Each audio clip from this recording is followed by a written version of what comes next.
आज भैलेटाइन्स डे रे गोटे छोट लव स्टोरी। गोटे युवक कैंसर शिकार होते मसे मात्र बंचार चांस था डाक्तर कही सारी से युवक जनक गोटे झील को भल पाते से झी गोटे सीडी दुकान रे काम करुला मने मने भल पाते युवक कहीपर नुले थे देखा थे कथा प्रतिदिन से सीडी दुकान को जाऊे गोटे सीडी किणिकी नुआ आणुले उद्देश्य थिला खाली थे पदे कथा हवा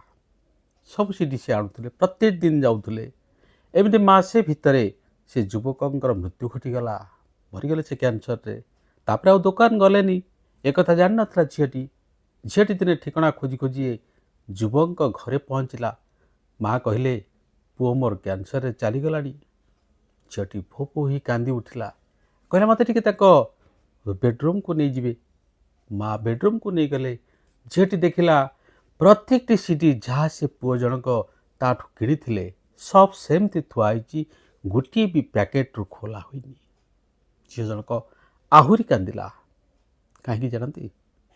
झीटी पुओटी की मने मने भल पाउला आउ प्रत्येक सीडी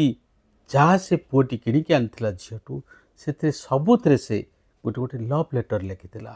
किंतु तार दुर्भाग्य जेहेतु पुओटी केबे सीडी पैकेट खोली नथिला से लव लेटर मध्य से ता जीवित अवस्था पाई पारलानी। बंधु भल पाइबाटा एमिति आपण जदि काहाकू एमिति मने मने भल पाउचंती 100% ग्यारंटी अच्छी से मध्य आपण को एमती ही भल पाउथिबे।